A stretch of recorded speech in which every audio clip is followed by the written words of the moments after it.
السلام عليكم ورحمة الله وبركاته.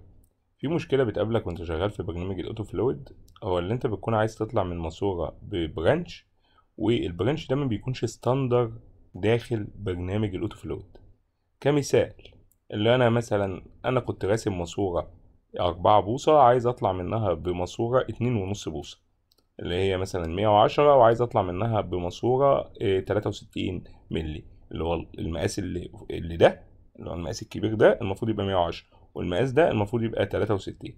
فهو بيجي لي الشاشة دي ببساطة خالص، هتلاقيني رافع لك مع المحاضرة السكرينة دي من احد الكتالوجات بتاعت الفيتنج.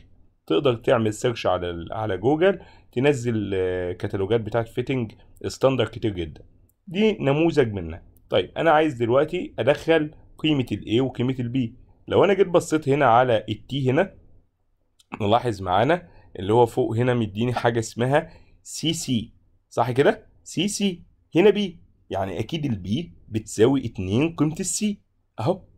طيب قيمة ال A متقاسة من السنتر هنا لهنا، نيجي نبص كده هنلاقي قيمة ال M متقاسة من السنتر لهنا، يبقى قيمة ال A هنا تمثل قيمة ال M هنا. يعني انا من الجدول ده كل اللي انا هعمله هجيب قيمة السي اضربها في 2 تبقى هي قيمة البي، اجيب قيمة الام احطها هي قيمة الاي. طيب انا دلوقتي عايز اجيب ايه؟ 100 110 63، ادور هنا على مقاس 110 اهو. هنا مقاسات الاربعة بوصة اهو، 4 بوصة 63 يعني 2 ونص اهو، 4 3 ونص. ببساطة خالص 4 اهو اهو، و2 ونص، ده المقاس بتاعنا. انا عايز اجيب قيمه ايه؟ عايز اجيب قيمه السي. مقاس كل مقاسات الاربعه بوصه بيبقى لها قيمه سي واحده، اللي هي تقريبا 105 مللي. يبقى قيمه السي 105 مللي، يبقى هنا قيمه البي كام؟ 210. احنا قلنا البي بتساوي 2 سي اهو، يبقى قيمه المقاس بتاعنا اهو 4 في 1 ونص اهو، قيمه السي بتاعته اهي. طيب ناقصنا قيمه ايه؟ قيمه الام اللي هي نفسها قيمه الاي اهو. نخش اللي هو قيمته كام؟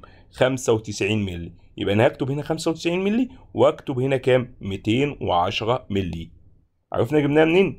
اي تي بقى هتقابلنا بندخل المدخلات بتاعتها طبقا لايه؟ طبقا للسكرينه دي. بس كده وشكرا لكم.